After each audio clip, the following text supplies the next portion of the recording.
Assalamualaikum warahmatullahi wabarakatuh. Selamat siang pemirsa, senang sekali Apa Kabar Indonesia Siang kembali hadir menyapa Anda. Tentunya dengan sejumlah informasi terlengkap, terbaru dan juga terkini dari tanah air. Hari ini bersama dengan saya Jasmine Rahmadi dan rekan Celia Alexandra. Ya betul sekali, kita akan update ya. Indonesia masih berduka di tengah kondisi bencana pasca bencana. Lebih khususnya ini sekitar 2 minggu Jasmine di Sumatera Barat, Sumatera Utara dan juga di Aceh pemirsa. Kita akan lihat bagaimana kemudian kondisi jalanan di sana, termasuk juga akses jalanan umum, apakah memang sudah bisa digunakan dengan baik, khususnya untuk jembatan yang kemarin sempat terputus, kemudian bagaimana juga dengan aliran listrik di sana. Betul, Sel, kita juga lihat nanti apakah bantuan ini sudah didistribusikan dengan baik ya kepada masyarakat terdampak bencana alam. Tapi sebelum itu kita akan hadirkan informasi pertama dulu untuk Anda pemirsa dari Jakarta, di mana nekat beraksi di tengah keramaian penumpang, 3 komplotan pencopet berhasil dibekuk petugas Transjakarta dan aparat TNI di dalam bus Transjakarta yang baru saja menepi di halte dekat pintu 6 GBK Jalan Jenderal Sudirman, Jakarta Pusat. Pelaku tertangkap basah oleh penumpang lain saat tengah mencomot ponsel milik seorang jemaat gereja saat akan kembali pulang usai mengikuti ibadat Natal Tiberias di Stadion Gelora Bung Karno. Dari hasil pemeriksaan petugas, ketiga pelaku yakni S, MJ, dan juga A merupakan komplotan spesialis copet yang biasa beraksi di bus Transjakarta. Sasarannya ini adalah penumpang yang lengah saat menyimpan barang berharga baik di saku celana maupun dalam tas.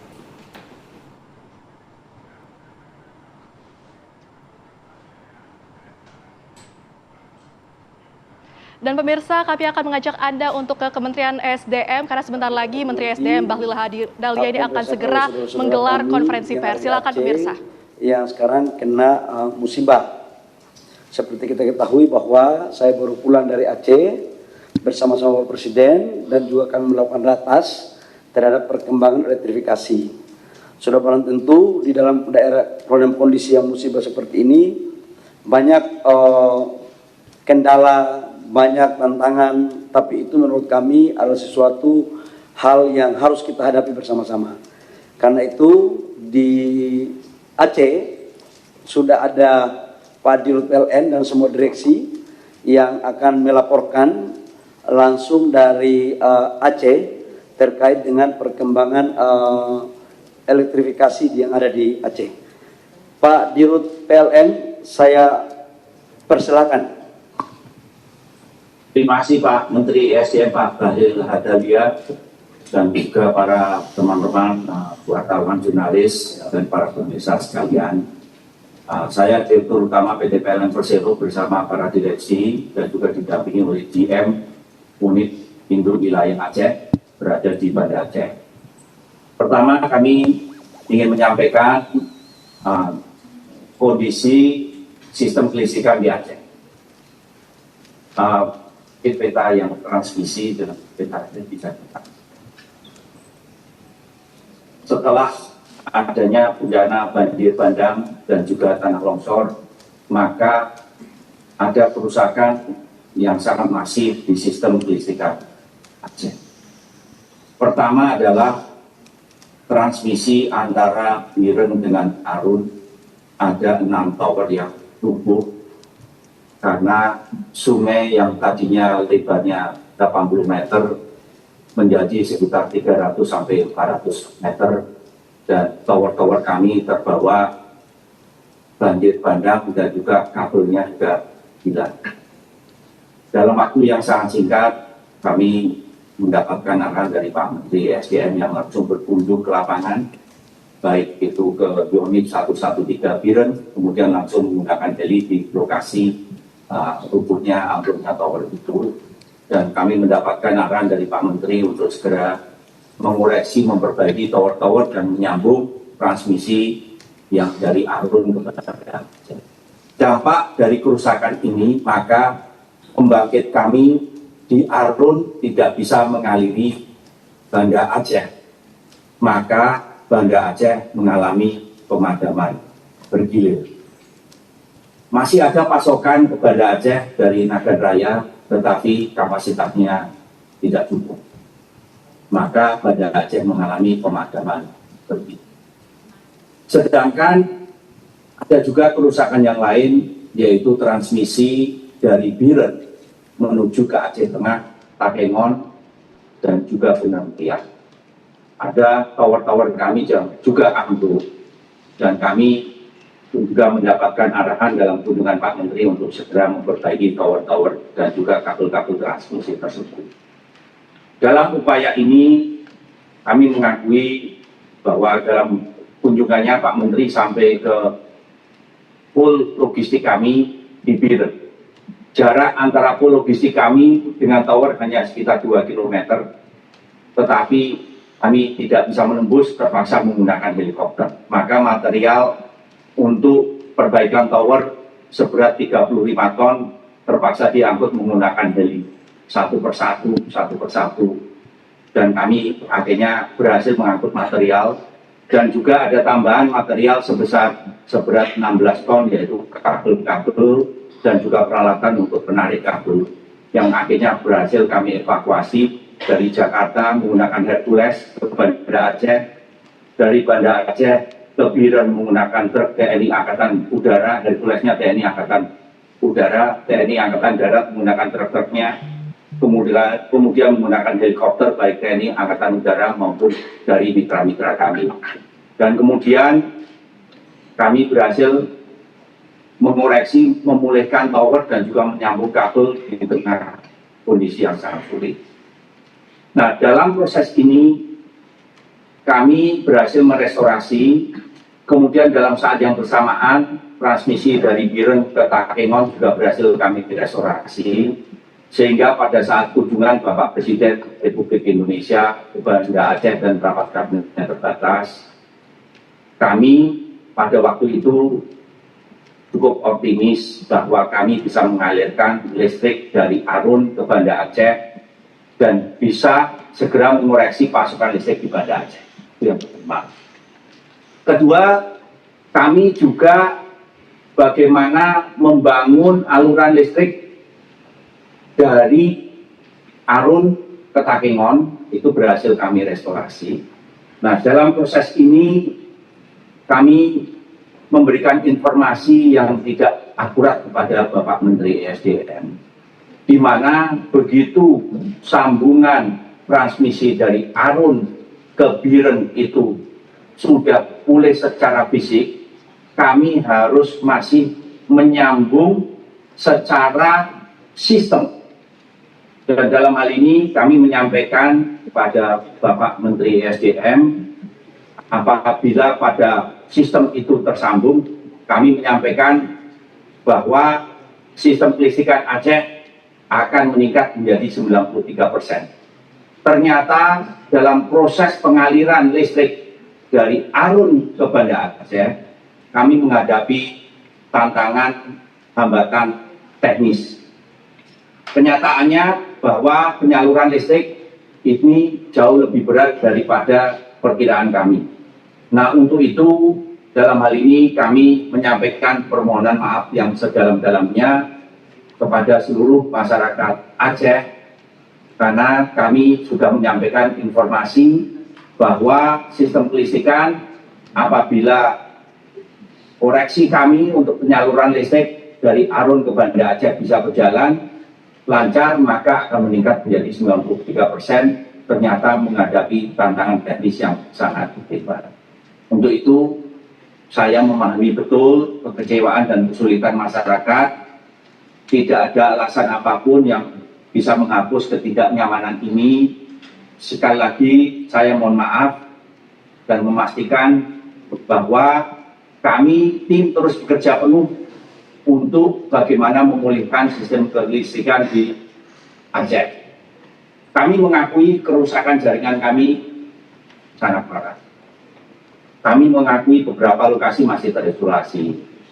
Dan kami juga sudah melaporkan ke Pak Menteri SDM bahwa saat ini pada saat kunjungan Bapak Presiden ada 4 kabupaten yang masih terisolasi. Yaitu pertama adalah Kabupaten Aceh Tengah, ibu kotanya Takengon yang pada saat itu masih gelap gulita. Kemudian juga Bener Meriah dengan ibu kotanya Simpang 3 yang pada saat itu juga gelap gulita, dan juga Aceh Tamiang dengan ibu kotanya Kuala Simpang yang masih gelap gulita, dan juga Gayo Luwes juga dengan ibu kotanya Belang Kenjeran yang masih gelap gulita.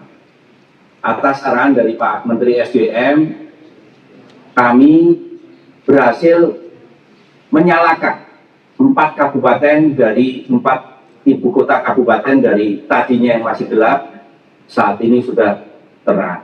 Walaupun kami mengakui bahwa di daerah-daerah di kabupaten tersebut masih banyak daerah yang terisolasi, yang kemudian kami masih membutuhkan waktu untuk memulihkan jaringan-jaringan tegangan rendah kami ke daerah-daerah yang terisolasi tersebut, baik itu di Aceh Tengah, baik itu di Bener Meriah maupun Aceh Tamiang dan Gayo Luwes.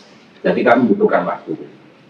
Sedangkan kami juga sekali lagi mohon maaf sedalam-dalamnya, Banda Aceh masih mengalami pemadaman bergilir, di mana masih ada kekurangan pasokan sebesar 40 megawatt.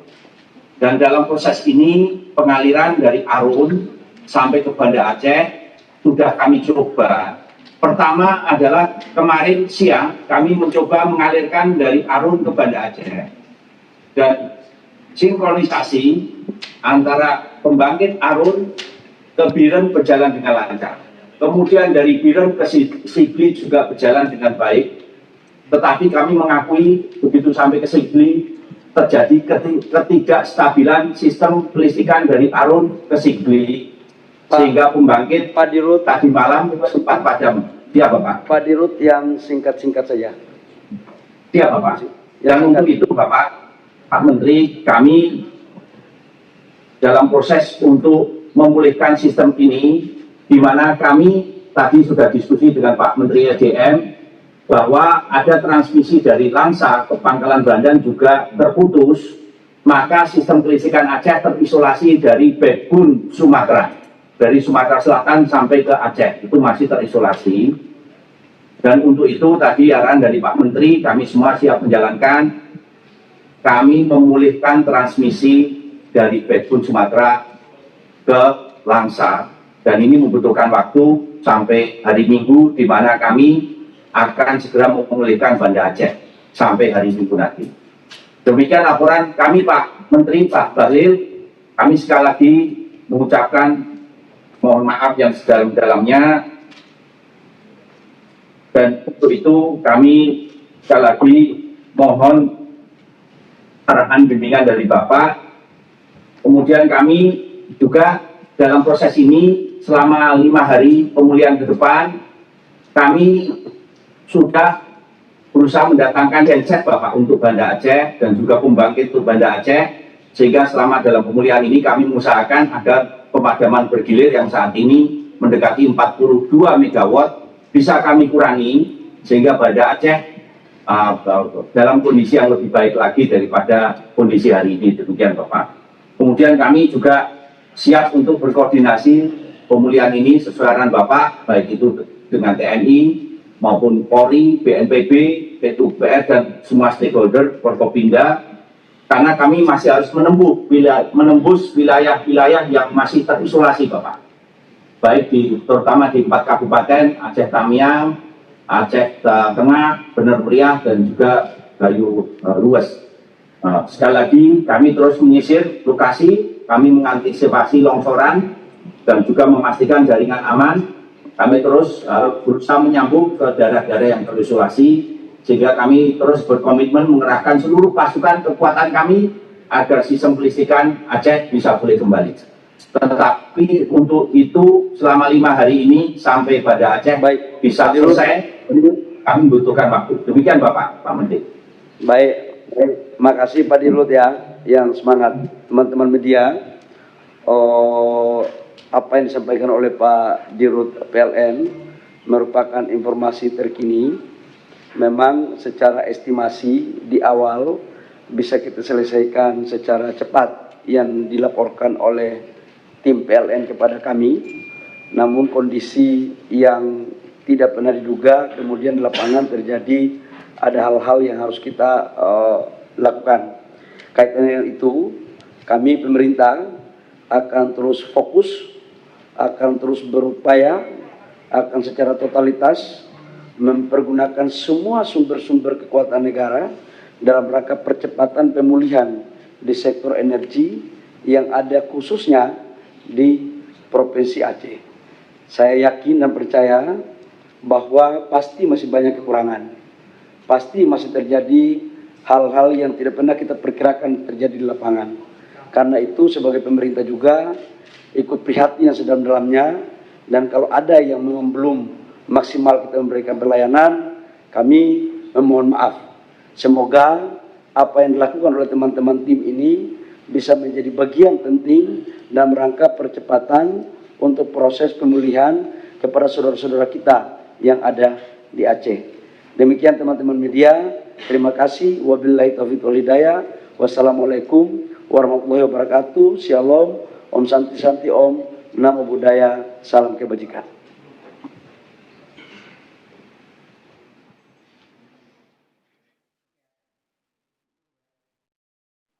Stop menyangkut jam ini ya, karena aku ada jam 1. Jam 10 sudah lewat, saya ada pertemuan lagi. Mau stop menyangkut apa? Nanti Pak Darul langsung ke secara teknisnya di Pak Darul. Ya, dulu aku ada teman-teman media.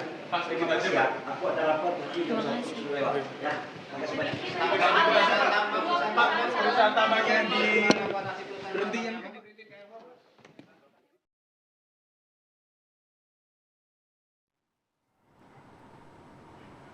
Ya pemirsa, baru saja tadi kita mendengarkan konferensi pers yang disampaikan langsung oleh Menteri SDM Bahlil Lahadalia. Tadi disampaikan ada 4 titik ataupun kabupaten yang sebelumnya terisolir dan juga padam listriknya ini sudah berhasil, listriknya sudah bisa diakses di sana seperti di Takengon, kemudian juga Aceh Tamiang. Dan pemirsa, apa kabar Indonesia Siang akan kembali hadir dengan sejumlah informasi menarik lainnya. Tetaplah bersama kami. Anda kembali bersama dengan kami pemirsa di Apa Kabar Indonesia Siang bersama Celia dan juga Jasmine. Kami akan hadirkan informasi dari wilayah terdampak seperti Aceh, Sumatera Utara dan juga Sumatera Barat. Di mana pemirsa, 13 hari sudah setelah bencana banjir bandang dan tanah longsor menerjang Aceh Tengah. Namun hingga saat ini ada ratusan kepala keluarga di Kecamatan Bintang belum mendapatkan bantuan. Ya pemirsa, warga Desa Konyel, Kecamatan Bintang, Aceh Tengah kini terpaksa makan buah pepaya untuk bertahan hidup. Bahkan jika ada yang sakit, mereka pun harus menandu hingga 17 km untuk mendapatkan perawatan medis dan kondisi semakin diperparah dengan akses jalan yang tertimbun longsor. Warga kini sangat berharap pemerintah dapat memperhatikan kondisi mereka karena tentunya meski sudah 2 pekan bencana, belum ada bantuan yang datang. Akibat terjangan banjir bandang, seluruh rumah di desa tersebut hancur total dan hanya menyisakan 1 masjid yang kini menjadi tempat bagi 107 kepala keluarga mengungsi untuk sementara waktu.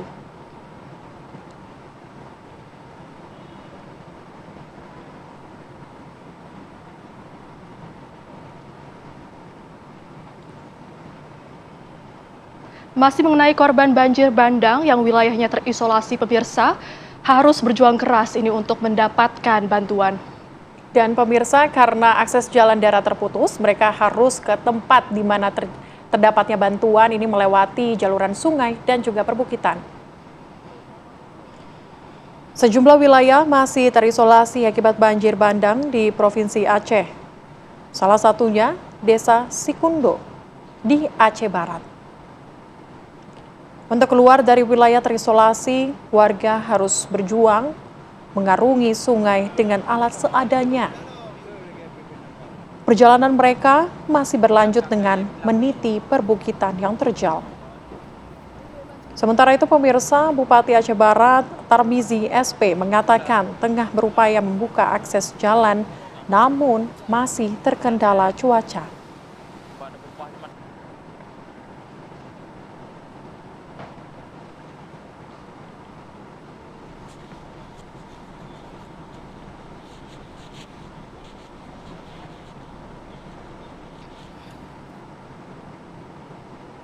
Informasi lainnya untuk Anda pemirsa, di mana pemandangan kontras ini terjadi di lokasi bencana banjir bandang, tepatnya di Aceh Tamiang, Aceh. Ya, sel pemandangan ini memperlihatkan sebuah masjid yang masih berdiri kokoh di tengah lautan gelondongan kayu bawaan banjir.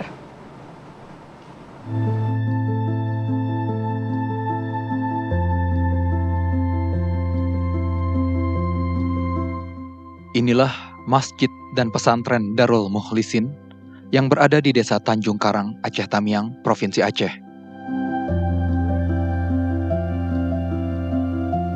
Masjid dan pesantren masih kokoh berdiri, meski bangunan lain di sekelilingnya tidak tampak lagi, melainkan rata dengan tanah akibat sapuan kayu-kayu gelondongan saat banjir bandang melanda wilayah ini.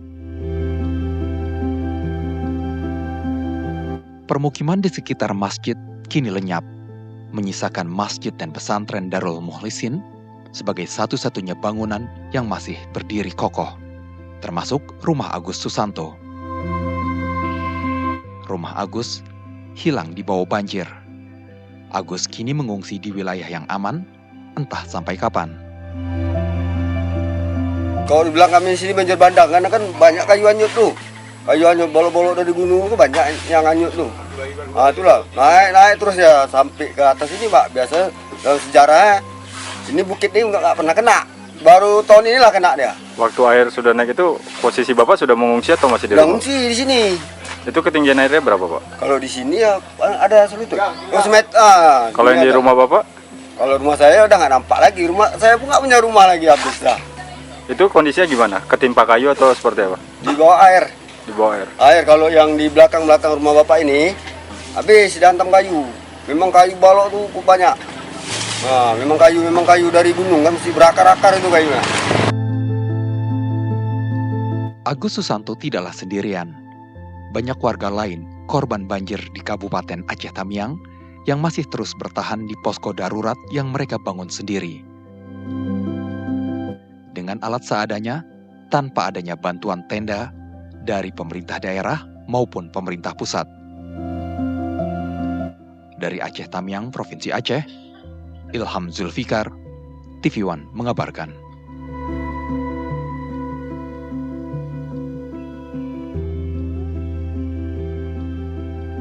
Pemirsa, untuk terus mengupdate dan mengetahui kondisi terkini pasca banjir bandang di Aceh, kita sudah terhubung dengan rekan Brilian Caheran yang sudah siap mengabarkan di PD Jaya Aceh. Selamat siang Brilian, bagaimana kondisi terkini di sana? Apakah proses evakuasi masih terus berlangsung, Brilian?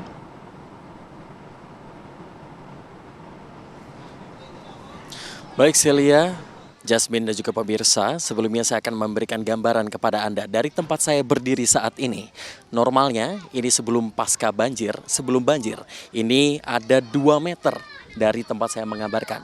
Namun saat ini pasir ini sudah setinggi 2 meter. Dan juga dapat dilihat di belakang saya saat ini, di samping saya ini merupakan rumah panggung yang sebelumnya ini memiliki ketinggian 2 meter ke bawah. Namun saat ini sudah sama sejajar dengan tanah-tanah yang ada di sini. Dan saya akan memberikan gambaran bagaimana di salah satu desa, Desa Mayangcut di Kabupaten Pidijaya, ini sudah lebih dari 2 minggu pasca dari bencana banjir, di mana ini sudah ada dapur umum, kemudian juga untuk air pun juga sudah ada aksesnya ke sini. Ini warga saat ini sudah mulai menggunakan kayu bakar untuk keperluan memasak, pasalnya untuk pasokan gas ini semakin menipis di sejumlah kabupaten. Dan juga ini setiap harinya memang selalu ada bantuan begitu yang masuk ke sini, dan ini juga dapat dilihat ini banyak sekali pakaian bersih yang nampaknya ini dilungsurkan oleh orang atau didonasikan untuk sejumlah warga yang ada di sini yang nampaknya masih memerlukan kebutuhan pakaian bersih. Dan juga untuk sejumlah akses dari kendaraan dan juga untuk jalur darat pun juga sudah setiap harinya ini diupayakan untuk didapat disambungkan seperti yang terlihat di belakang, di depan di layar kaca Anda. Ini adalah jembatan yang kemarin sempat terdampak begitu pasca dari banjir bandang yang menghubungkan 2 kecamatan, satu kecamatan Meraduan dan juga kecamatan Meredu. Dan untuk memberikan gambaran bagaimana situasi dari warga yang ada di sini, sudah bergabung bersama saya Ibu Cut. Ya, Ibu Cut Nurhayati. Selamat siang, Bu. Selamat siang. Ya Bu, ini kan kita melihat setiap hari ini ada bantuan begitu yang berdatangan. Tapi sebenarnya apa sih Bu yang masih diperlukan, yang dibutuhkan oleh warga yang terdampak di sini Bu? Yang dibutuhkan oleh warga sekarang ini pertama makanan juga sederhana saja. Sudah itu pendidikannya yang terbengkalai dengan bangunan rumahnya dibersihin di halaman dengan tanah bertumpuk 3 meter di halaman, di dalam 2,5 meter. Bagaimana kita mau masuk? Sedangkan rumah kita tinggi dari bawah ke atas 3 meter. Itu aja. Sudah tertutup dengan lumpur. Saya tidak pernah masuk selama 15 hari ini. Belum punya apa-apa pun. Baik Bu, ini untuk kita melihat bahwa akses air pun juga sudah masuk ke sini. Namun nampaknya ini listrik ya Bu ya, yang sampai sekarang belum. Ini boleh digambarkan ketika malam hari gimana Bu di sini? Di malam hari kami tidak ada apa-apa, di gelap itu salat isya sudah itu kalau tidur kalau ada angin sebar di sana air laut naik kami lari keluar, orang lari ke gunung kami lari, ada yang meninggal waktu lari itu. Kayak gitulah itu bentuknya. Yang luar listrik nggak pernah ada normal selama ini. Sudah itu gas dengan alat masaknya, walaupun di dapur umum tidak punya gas, di pribadi yang bisa masak nggak ada juga. Ibu Cut ini kan sebelumnya merupakan guru ya Bu ya. Ibu melihat fenomena bahwa nampaknya ini para siswa-siswi yang sekarang setelah pasca bencana ini sekolahnya diliburkan. Itu bagaimana Bu pandangan Ibu? Pandangan kita ya kita harapkan ada sekolah, tapi sekolahnya banyak yang diangkat satu-satu langsung hanyut ke sungai. Di Senong sana, di sini SMA tenggelam, ya SMA 2, sana Min Senong, di sana juga SD-nya sudah diangkat semua, yang lain berlumpur di dalam. Berlumpur semua ya. Nggak Dan bisa masuk. Ibu harapannya gimana Bu? Ini kan anak-anak kan nampaknya masih terus harus mendapatkan pelajaran begitu, tapi dengan adanya kondisi kayak gini kan jadi susah. Ibu menyayangkan atau bagaimana Bu? Harapan kami semoga ada perhatian pemerintah, membangun sekolah pun lebih cepat, kami pun lebih senang dengan banyak pendidikan anak-anak, apalagi pendidikan anak-anak kami sekarang, terutama rumah saya, di keluarga saya, anak-anak pagi sekolah, sorenya ke daya, ada yang langsung di daya sekolah dengan sekalian pengajiannya. Kayak gitulah yang kita harapkan. Diharapkan juga ini meskipun dengan kondisi kayak gini, pemulihan juga anak-anak ini tetap mendapatkan pendidikan begitu ya. Baik, terima kasih banyak Bu. Dan kita ada anak SMA di sini ya Mas ya. Mas mungkin boleh dijelaskan gimana Mas gambaran yang sekarang Mas? Kalau sekolah sekarang nggak aktif lagi, tapi ada juga yang bilang sekolah diluluskan untuk kelas 3, tapi nggak tahu ke depannya. Mas sendiri kelas berapa Mas? Kelas 3 SMA. Mungkin harapannya gimana? Ada kangenkah masa-masa sekolah? Kangen, tapi ya kayak gitulah bencana. Baik, begitulah pemirsa, nampaknya memang dengan banyaknya bantuan yang sudah masuk di sini, namun banyak sekali PR baik dari pemerintah pusat maupun daerah maupun kabupaten untuk nampaknya ini harus mulai memperhatikan. Lalu setelah semua bantuan masuk di sini, apa ke depannya? Jalanan akses darat sudah mulai dimaksimalkan. Untuk listrik pun juga sudah mulai masuk, air bersih sudah masuk. Tetapi bagaimana nasib pendidikan anak-anak yang ada di sini? Karena anak-anak merupakan masa depan dari bangsa. Kembali ke Anda di studio.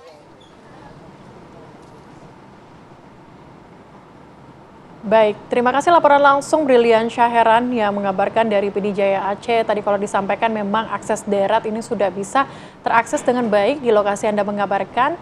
Tetap jaga keselamatan Anda saat mengabarkan informasi terkini dari sana. Sehat selalu. Ya, dari Aceh Nisal kita beralih ke informasi yang datang dari Tapanuli Selatan, Sumatera Utara, di mana banjir bandang di Desa Huta Godang, Kecamatan Batang, Toru, Kabupaten Tapanuli Selatan, Sumatera Utara tak hanya merenggut tempat tinggal, tapi juga masa depan. Korban kini pemirsa bergelut dengan ketidakpastian dan berharap pemerintah dapat membantu membangun tempat tinggal yang kini telah luluh lantah.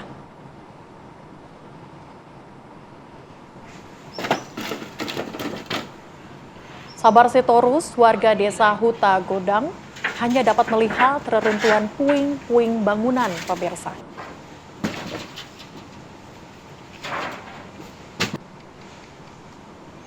Hal ini terjadi pasca banjir bandang yang menerjang kampung halamannya pada 25 November 2025 yang lalu. Ia dan para korban lainnya bingung dengan kelanjutan hidup mereka pasca banjir bandang menerjang 3 desa di Kecamatan Batang Toru. Rumah dan sawah mereka yang selama ini menjadi tumpuan hidup, kini telah porak-poranda dan rata dengan tanah.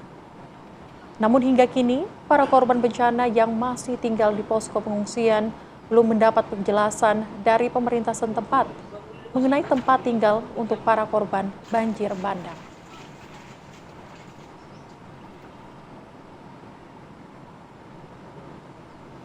Malah, kalau maunya harapan kami secepatnya adalah kebijakan pemerintah entah untuk rumah-rumah kayu pun pokoknya adalah untuk tempat tidur entah. Rumah yang kecil pun nggak masalah, Bang. Artinya biar nanti keluar dari pengungsian ada yang ditempati. Iya, kayak itu aja, Bang. Tapi sejauh ini belum ada, Bang. Belum ada mengarah ke situ pembicaranya. Iya, belum ada, Bang. Tak hanya rumah pemirsa, sekolah di Tapanuli Tengah, Sumatera Utara ini juga hancur dihantam oleh longsor.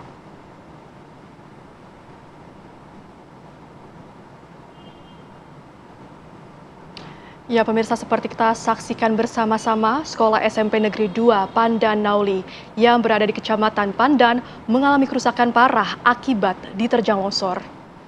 Dari 4 ruang kelas yang rusak parah, 1 ruangan ini hancur dan juga rata dihantam material longsoran tanah dan kayu yang runtuh dari perbukitan di atas sekolah.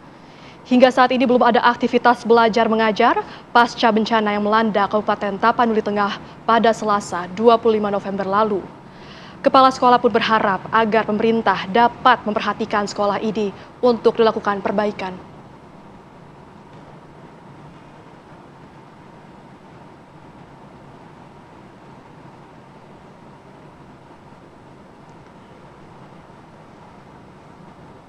Ya, pemirsa, korban banjir bandang yang mengungsi di sekolah atau lebih tepatnya di SMA Negeri 1 Tuka Tapanuli Tengah mengaku hanya mengonsumsi mie instan dan nasi selama berada di posko pengungsian.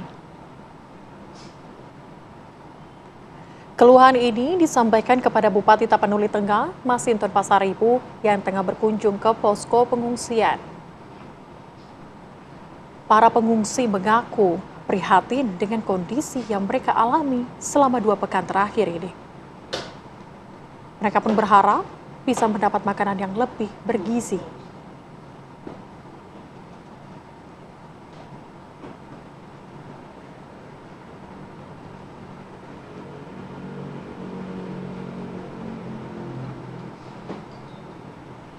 Pemirsa, kita akan juga update bagaimana kondisi situasi terkini di Tapanuli Tengah. Sudah ada rekan kami, Syaren Situmorang, yang akan menggambarkan untuk Anda.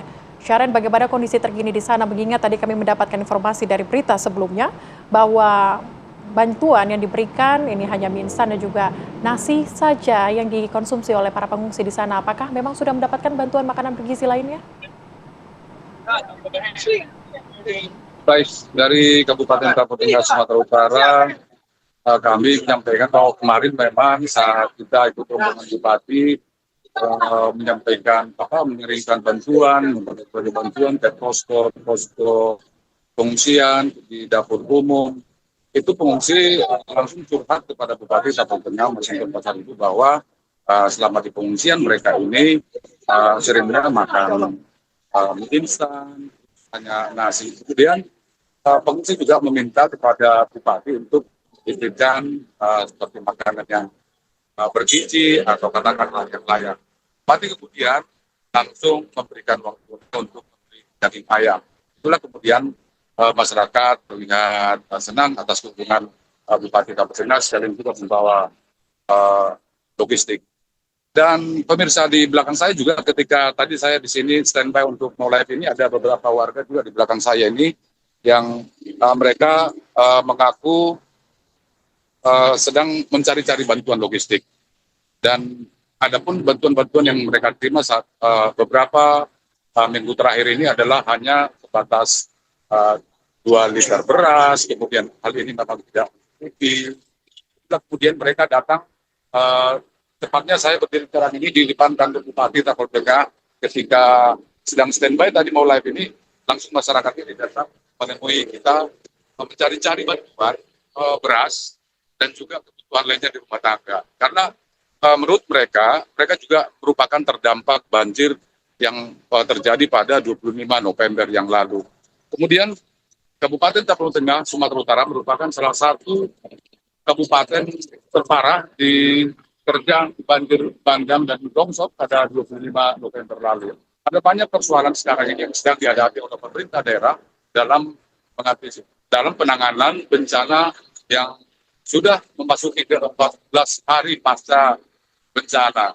Dan salah satunya adalah pasokan air bersih yang memang saat ini sangat sulit diperoleh oleh warga. Kemudian juga jaringan listrik juga masih belum merata hidup di wilayah Kabupaten Tabur Tengah. Hal lain kemudian yang paling langka adalah soal tabung gas yang saat ini juga masyarakat kelimpungan untuk mencari kebutuhan tabung gas sendiri. Kembali ke studio. Ya, Sharon, mengingat ini pengungsi juga sempat hanya mengandalkan mie instan untuk bertahan hidup. Lalu bagaimana kondisi kesehatan dari para pengungsi saat ini, Sharon? Iya, memang para pengungsi tidak ada pantauan kita di lokasi saat tiba di dapur umum atau di pengungsian tersebut. Masyarakat terlihat tidak ada terjangkit penyakit, hanya mereka ingin dipasok makanan-makanan yang memang layak untuk dikonsumsi selama berada di pengungsian. Nah, sementara untuk data korban untuk sampai hari ini, korban meninggal dunia di Kabupaten Tabur Tengah itu sudah mencapai 100 lebih, kemudian sudah puluhan orang juga masih menyatakan hilang, kemudian dilakukan oleh pencarian oleh tim SAR gabungan.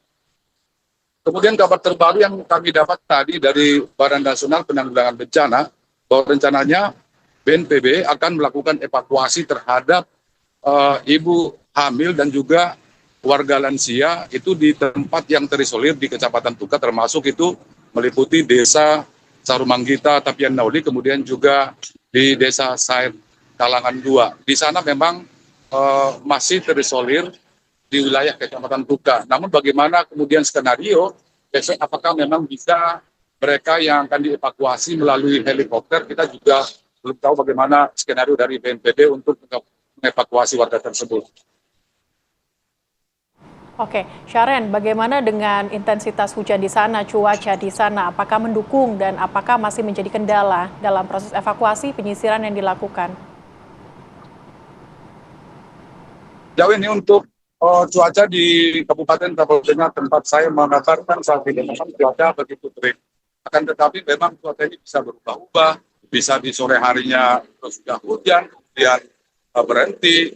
Dan kemudian kenapa akses jalan ke tempat-tempat wilayah yang masih terisolir sulit untuk ditembus oleh tim SAR gabungan untuk melakukan pencarian terhadap puluhan korban. Kemudian juga untuk pendistribusian logistik juga memang sulit ditembus untuk ke tempat-tempat yang terisolir karena landasan helinya tidak memadai, kemudian juga faktor cuaca. Kalau dilakukan melalui jalur darat ini akan tembus berjam-jam dan akan terlambat bantuan datang ke warga terdampak di lokasi-lokasi yang terisolir. Kita berharap bahwa bantuan ini bisa dapat segera didistribusikan dengan baik. Terima kasih Sharon Situmorang mengabarkan langsung dari Sumatera Utara. Dan pemirsa, jembatan penghubung 6 kampung di Kecamatan 2 kali 11 Kayu Tanam, Padang Pariaman terputus. Informasi lengkapnya kami akan hadirkan usai jeda, tetaplah bersama kami. Terima kasih Anda kembali di Apa Kabar Indonesia Siang. Nah, Celia, ini ada informasi cukup baik dari Sumatera Barat. Kampung saya nih Sel, di mana kita ketahui bahwa urat nadi lintas nasional Padang Bukit Tinggi kini mulai mengalirkan harapan. Di mana jalur Lembah Anai yang rusak akibat bencana kini resmi dibuka untuk kendaraan roda 2 dengan uji coba selama 3 hari. Sementara itu pekerjaan jalan juga terus dikebut. Jalur lintas nasional Padang Bukit Tinggi, kawasan Lembah Anai, Kabupaten Tanah Datar sudah dibuka untuk kendaraan roda 2. Namun, hal ini masih dalam tahap uji coba selama 3 hari. Melewati kawasan ini hanya diperbolehkan dalam waktu tertentu saja. Dalam kunjungannya, pemirsa, Menteri PU Dodi Hanggodo mengaku jalur ini untuk sementara hanya bisa dilewati kendaraan roda 2. Hal ini tentunya dapat meringankan masyarakat dalam beraktivitas, namun masyarakat diharapkan mengikuti aturan yang telah ditentukan. Sementara itu, anggota DPR RI maksud kami, Andre Rosiade mengaku kerusakan jalur lintas serta beberapa infrastruktur akan diperbaiki oleh pemerintah pusat. Warga dihimbau untuk tidak termakan isu tidak penting dan tetap ikuti aturan yang telah ditentukan.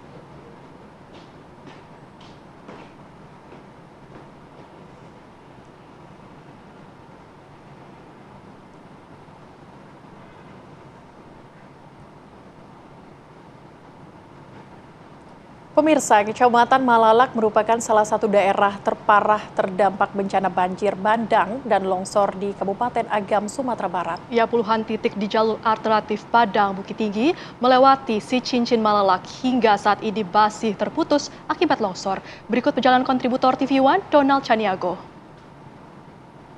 Coba menelusuri di kawasan Malalak ini apakah bagaimana kondisinya pada pekan kedua pasca banjir bandang yang terjadi pada pekan lalu. Kondisi di daerah jalan lintas Malalak Bukit Tinggi ini terputus total. Kita akan mengecek bagaimana kondisinya saat ini. Nah,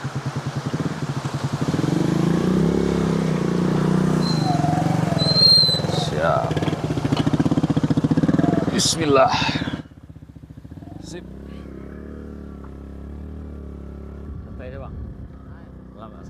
Inilah kondisi Jorong Toboh Nagari Malalak Timur, Kecamatan Malalak, Kabupaten Agam setelah hampir 2 minggu pasca bencana banjir bandang dan longsor. Bersama Kanit Sabara Polsek Ampek Koto, kami menyusuri ruas jalan alternatif Padang Bukit Tinggi.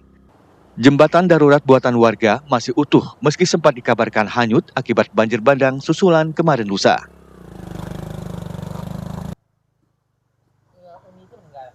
Runtuhan puing bangunan masih terlihat di sejumlah titik di ruas jalan alternatif Padang Bukit Tinggi.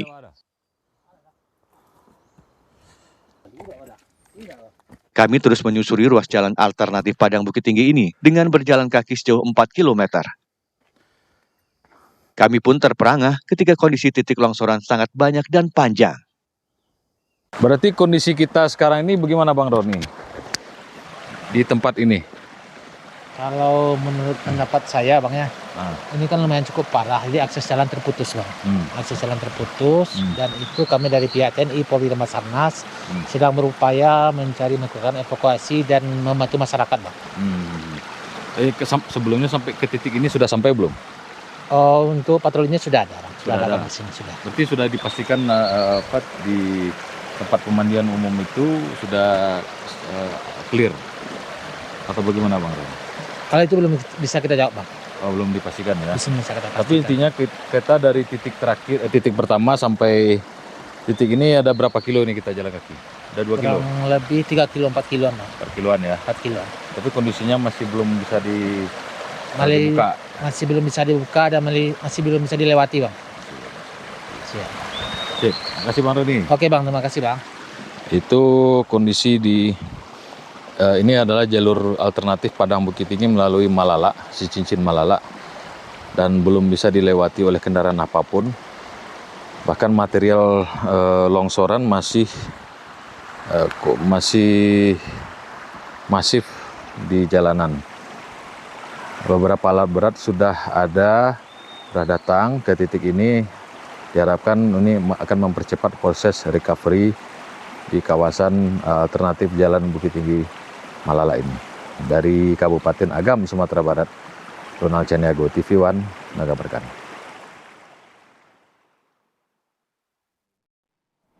Masih dari Sumatera Barat, pemirsa, di mana jembatan penghubung 6 kampung di Kecamatan 2x11, Kayu Tandam, Padang Pariaman terputus. Untuk akses menuju jalan utama dan pasar terdekat, warga harus memutar sejauh 9 km. Akibat banjir yang menerjang Padang Pariaman, akses jalan utama di 6 kampung terputus. Aliran sungai yang sebelumnya tidak terlalu besar, kini melebar, membawa bantuan hingga lumpuran tanah. Jembatan yang menjadi akses utama warga kini terputus akibat derasnya air banjir.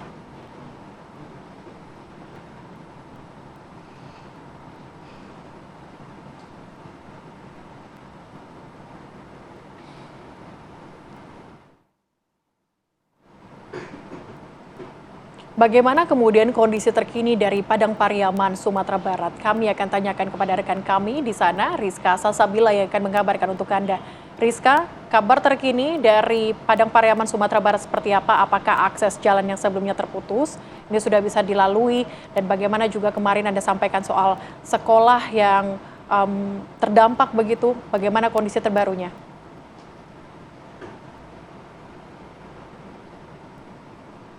Ya, selamat siang Celia, Jasmine, dan juga pemirsa. Kalau Anda bisa lihat saat ini saya berada di salah satu desa Tanjung Besuang 1, Nagari, Kecamatan Batang Anai, yang juga tidak jauh dari area SD yang terdampak ataupun hancur dikarenakan banjir bandang yang terjadi. Adapun kalau Anda bisa melihat di sekeliling saya ini masih banyak lumpur yang menumpuk akibat ataupun bawaan dari air banjir bandang yang terjadi pada akhir November lalu. Dan kalau misalkan Anda melihat ke arah sana atau di setelah jembatan ini masih ada kampung-kampung ataupun perumahan para warga yang kira-kira ada 18 rumah yang ini waktu air menerjang itu tingginya sampai ke atap rumah mereka. Adapun lumpur-lumpur ini memang masih susah untuk diakses karena memang belum ada normalisasi ataupun juga proses pembersihan di kampung ini. Adapun kami juga tadi sempat melihat salah satu SD yang ada di Batang Anai yang juga hancur. Itu memang karena pada pekan ini anak sekolah ini masih melakukan ujian semester, ini harus mendirikan tenda darurat. Namun bagaimana dari pemerintah, apakah sudah ada bantuan lebih lanjut untuk para masyarakat ataupun normalisasi di kampung ini? Kita sudah bersama dengan Ketua DPRD Batang Anai, Pak Padang Pariaman. Pak, mungkin boleh disampaikan sejauh ini bantuan seperti apa sih yang sudah diberikan, dan ini kan juga masih pekan untuk ujian semester gitu Pak, untuk di SD ataupun sekolah yang terdampak banjir ini seperti apa Pak? Kita dari pemerintah daerah Kabupaten Padang Pariaman, dari seluruh Forkompimda, baik Bupati, Polres, dan Dandim dan seluruhnya jajaran Forkompimda Padang Pariaman telah melakukan turun ke lapang, baik membagikan sembako dan juga membagikan bantuan-bantuan seperti tikar, bantal yang terendam dengan air. Dan apalagi pada hari ini kita dalam menghadapi anak-anak kita ujian semester. Dan itu ada beberapa sekolah yang hanyut bencana banjir, dan kita sudah siapkan tenda, dan insya Allah dalam waktu dekat ini dalam proses pembelajaran kita akan bangun lokal darurat yang bisa bagi anak-anak kita melanjutkan proses belajar mengajar di sekolah 05 Batang Anai.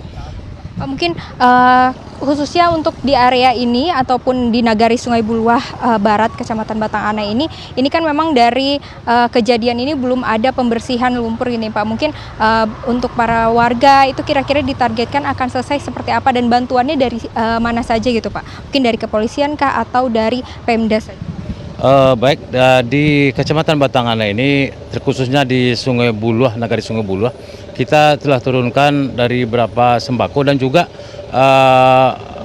pasca bencana dan sampai sekarang pemulihan kita turunkan beberapa dinas dan beberapa OPD untuk bisa mengevakuasi, dan juga alat-alat elektroniknya, alat rumah tangganya, mudah-mudahan bisa dibersihkan kembali, dan rumah-rumah yang kena lumpur pun bisa kita bersihkan bersama-sama dengan pemerintah daerah, polisian, TNI yang ada di Kabupaten Padang Pariaman. Terima kasih Bapak, selamat melanjutkan bertugas. Ya pemirsa, Celia, Jasmine, dan juga pemirsa, selain rumah warga yang terendam, juga ada di depan saya ini ataupun di sebelah kanan saya salah satu perkebunan milik warga yang kalau saya berdasarkan pantauan saya ini merupakan ladang jagung. Ini sudah habis ataupun dikarenakan banjir itu tinggi sehingga ini gagal panen. Adapun hingga saat ini update dari DVI Polda Sumbar, korban meninggal dunia atau akibat dari bencana hidrometeorologi di Sumatera Barat ini meninggal dunia sebanyak 235 orang, yang mana sudah ada 205 orang teridentifikasi dan belum teridentifikasi itu 30 orang, dan yang masih hilang ada sekitar 93 orang lainnya. Sementara itu demikian Celia dan juga Jasmine, saya kembalikan dengan Anda di studio.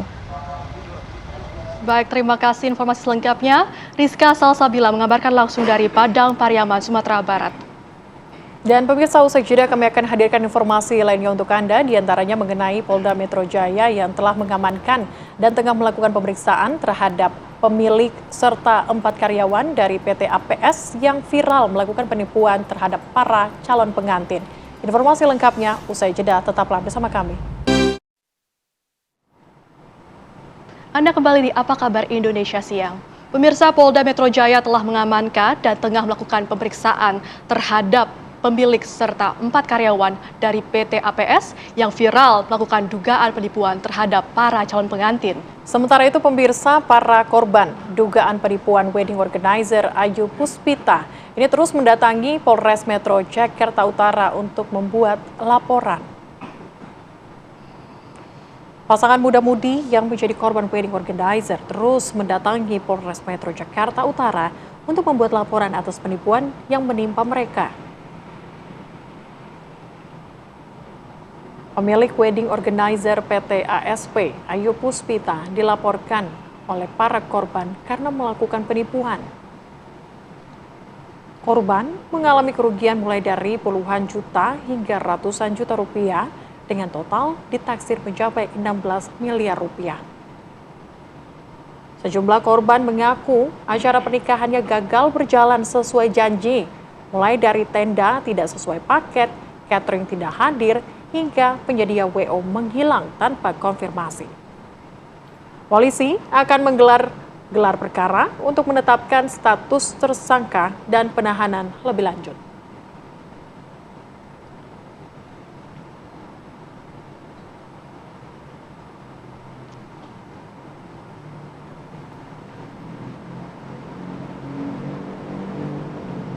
Ya pemirsa, kasus penipuan wedding organizer ini memakan banyak korban. Dan juga tim liputan kami ini pemirsa akan melakukan penelusuran ke lokasi yang dijadikan kantor oleh Ayu Puspita untuk Anda. Dugaan penipuan yang dilakukan oleh wedding organizer by Ayu Puspita ini memang menjadi perbincangan akhir-akhir ini. Saat ini saya mengabarkan langsung dari kantor wedding organizer by Ayu Puspita yang terletak di wilayah Ceger, Jakarta Timur.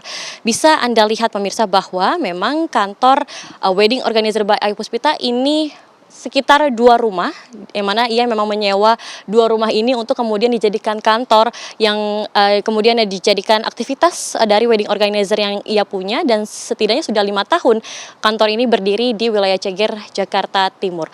Untuk situasi terkini, jika bisa kami gambarkan, ini kantornya sudah sangat sepi, tidak ada orang sepertinya, karena dari tadi kami juga sudah mencoba untuk memanggil sekiranya apakah ada orang di dalam rumahnya atau di dalam kantor ini, namun tidak ada yang merespon begitu.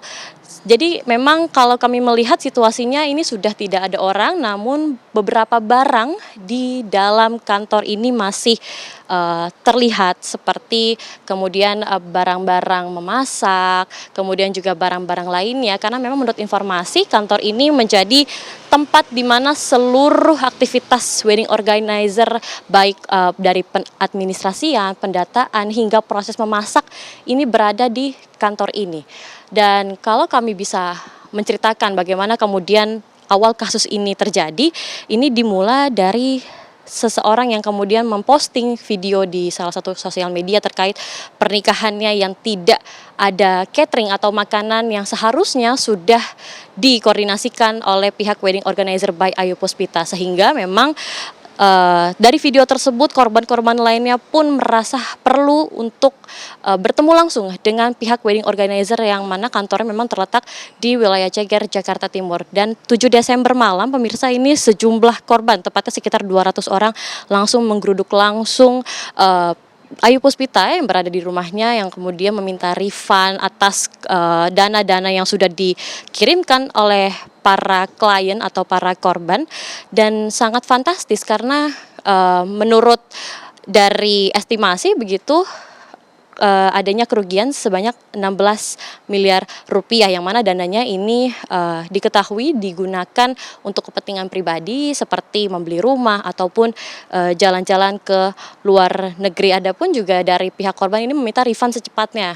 Namun dari Ayu Puspita mengatakan bahwa akan merefund dalam kurun waktu 3 minggu, yang mana memang itu dirasa merupakan waktu yang lama yang dirasa oleh para korban, sehingga korban juga langsung menyeret Ayu Puspita dan juga 4 rekannya ke Polda Metro Jaya untuk melakukan pendalaman lebih lanjut terkait kasus dugaan penipuan yang dilakukannya. Dan saat ini kami akan terus mendalami bagaimana kasus ini akan berlangsung. Dari pihak Polda Metro Jaya masih terus akan juga mendalami kasus ini dan masih terus akan melakukan pendalaman terkait kasus dugaan yang dilakukan oleh wedding organizer by Ayu Puspita. Demikian informasi yang bisa kami sampaikan dari Jakarta Timur. Hafsah Syafira, Dani Martin, TV One mengabarkan. Pemirsa, upacara pembukaan SEA Games ke-33 yang bergulir hari ini diperkirakan akan berlangsung begitu spektakuler. Tetaplah bersama kami di Apa Kabar Indonesia Siang. Anda masih bersama kami di Apa Kabar Indonesia Siang. Kita ke informasi lainnya, pemirsa, di mana Presiden Prabowo Subianto ini tiba di Islamabad, Pakistan pada Senin sekitar pukul 12.00 waktu setempat untuk memenuhi undangan resmi Perdana Menteri Pakistan Shehbaz Sharif.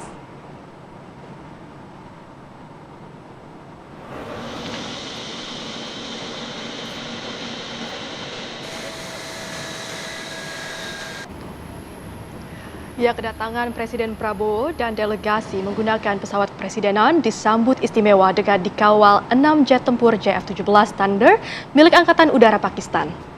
Setibanya di Nur Khan Base Airport, Presiden Prabowo disambut langsung oleh Presiden Pakistan Asif Ali Zardari dan PM Shehbaz Sharif. Kunjungan ini memiliki makna historis penting bertepatan dengan peringatan 75 tahun hubungan diplomatik Indonesia-Pakistan.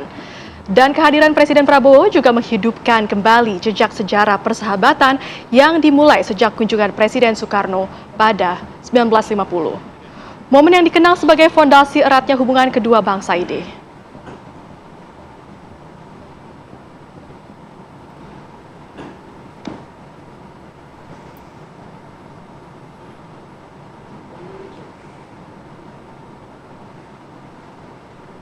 Pemirsa, bencana yang melanda 3 provinsi di Sumatera, yakni Sumut, Sumbar, dan juga Aceh, ini membuat seluruh masyarakat Indonesia prihatin. Sejumlah supporter yang hadir menyaksikan laga SEA Games sepak bola antara Indonesia melawan Filipina di 700 tahun anniversary stadium di Chiang Mai, Thailand, membentang spanduk Pray for Sumatra. Hal ini untuk menyampaikan solidaritas. Mereka membentangkan spanduk bertuliskan Pray for Sumatra di tribun Barat Stadion. Spanduk ini merupakan salah satu bentuk solidaritas yang ditunjukkan oleh diaspora Indonesia yang berada di Thailand.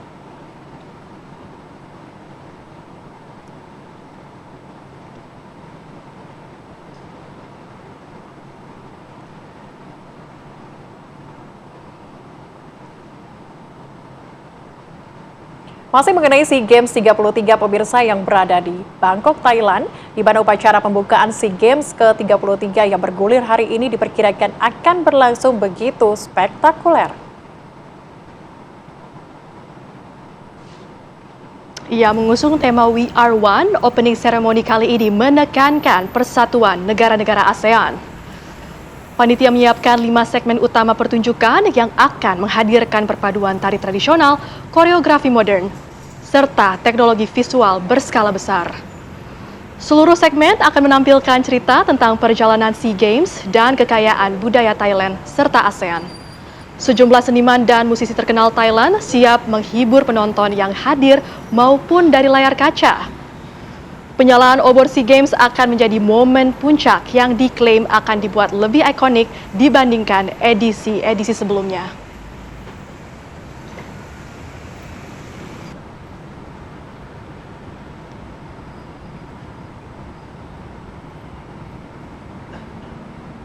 Ya, soal ini kita langsung ke Thailand aja ya untuk melihat betapa meriahnya SEA Games 2025. Sudah ada rekan Zinedine Duhan di Thailand. Selamat siang, Duhan. Bagaimana perayaan SEA Games 2025 di sana? Silakan dengan laporan Anda.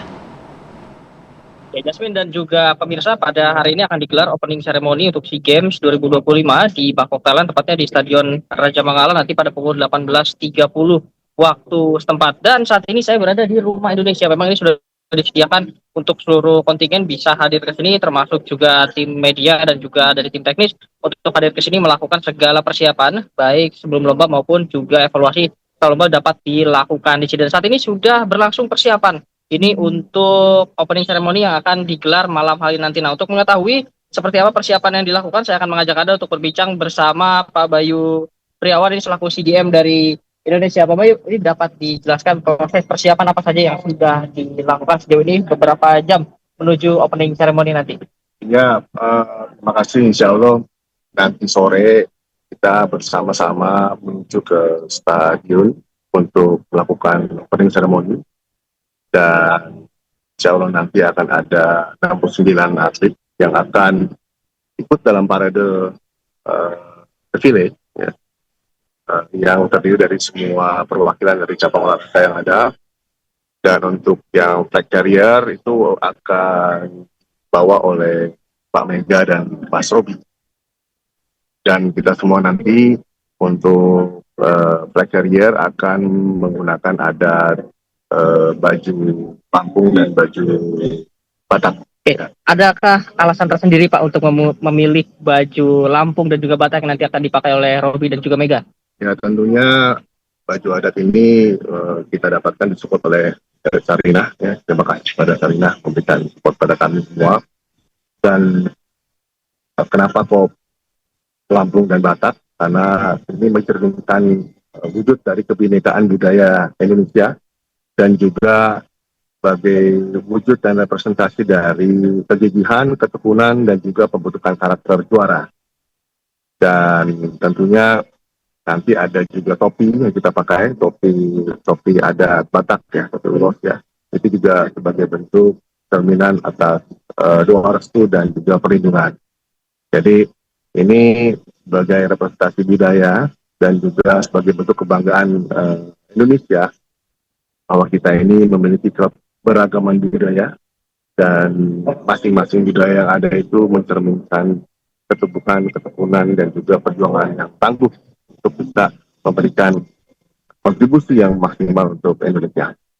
Baik Pak, ini terakhir, ini harapannya mungkin besok kan beberapa kontingen dari Indonesia dari beberapa cabang, ada bulu tangkis, tim putra, tim putri akan menghadapi final, lalu juga akuatik akan langsung final juga di besok. Ada 2 cabang yang kemungkinan besok bisa memperoleh emas pertama untuk Indonesia. Nah, ini harapannya seperti apa Pak? Ya, mohon doanya, mohon supportnya, mohon dukungannya juga bagi para stakeholder dan juga seluruh masyarakat Indonesia.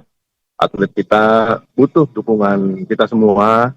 Ya, kalau memang nggak bisa kesini, ya paling tidak sosial medianya dikasih semangat lah. Kita semangatin mereka.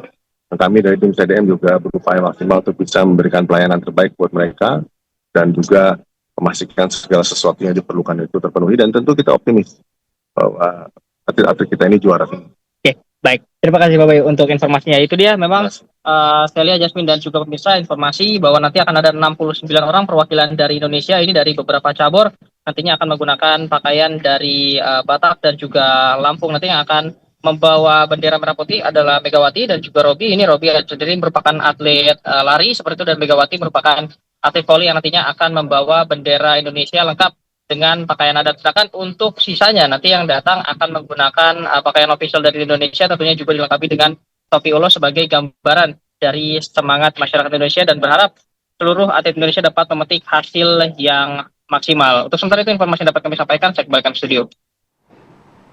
Nah, itu juga menjadi harapan kita bersama ya Jasmine, kalau nanti atlet-atlet Indonesia bisa menghasilkan, membawa pulang medali-medali. Prestasi yang sebaik-baiknya ya Celia. Terima kasih, Zinedine Duan mengabarkan langsung dari Bangkok, Thailand. Selamat kembali bertugas. Ya, apa kabar Indonesia yang akan kembali hadir dengan sejumlah informasi menarik lainnya. Tetaplah bersama kami. Anda masih bersama kami di Apa Kabar Indonesia Siang pemirsa. Memperingati Hari Disabilitas Internasional, Bakri Amanah menggelar acara dengan bertema Langkah Baru untuk Negeri.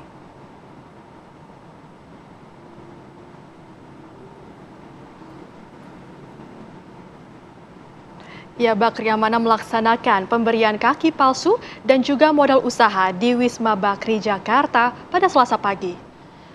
Acara ini digelar sebagai bagian dari peringatan Hari Disabilitas Internasional dengan tema Langkah Baru untuk Negeri. Sebanyak 13 unit kaki palsu diserahkan kepada 11 penerima manfaat dari berbagai wilayah dan program ini juga dilengkapi dengan pemberian modal usaha. Direktur Lasnas Bakri Amanah, Setiadi Ihsan, menyambut langsung para penerima manfaat dan menjelaskan bahwa program ini telah rutin berjalan sejak tahun 2020.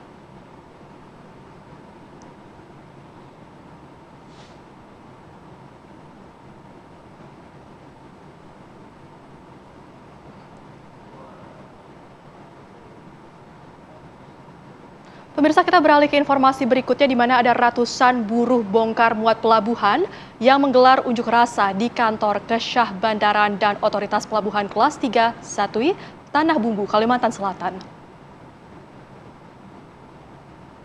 Aksi unjuk rasa ratusan buruh ini untuk mempertanyakan ketegasan KSOP Kelas 3 Satui dalam melaksanakan peraturan perundang-undangan pada kegiatan floating crane. Massa mendesak Menteri Perhubungan agar menertibkan surat edaran pemberitahuan melakukan kegiatan usaha kepada koperasi TKBM di seluruh Indonesia.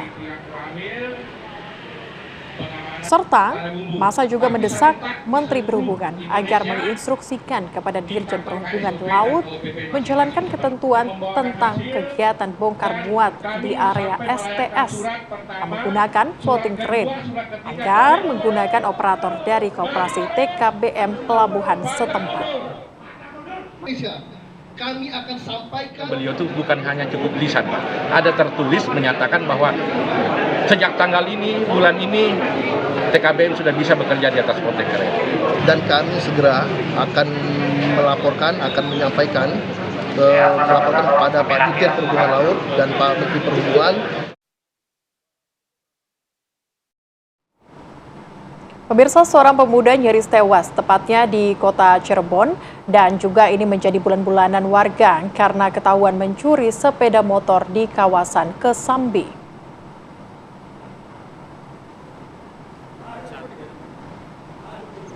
Seperti yang Anda lihat di layar kaca pemirsa, pelaku bernama Fajar Fadila ini tak berkutik saat berhasil ditangkap warga. Kejadian berawal saat korban Mehmet Syahrul memarkir motornya di sebuah warung makan dengan kondisi kunci masih menempel di lubang kontak. Pelaku yang turun dari sebuah angkutan umum melihat motor dalam kondisi tidak terkunci dan langsung membawa kabur kendaraan korban menuju arah Jagasatru. Warga yang melihat aksi itu segera meringkus pelaku dan ia pun babak belur dipukuli warga yang geram. Pelaku kemudian diamankan polisi Polsek Kesambi beserta barang bukti untuk proses pemeriksaan lebih lanjut.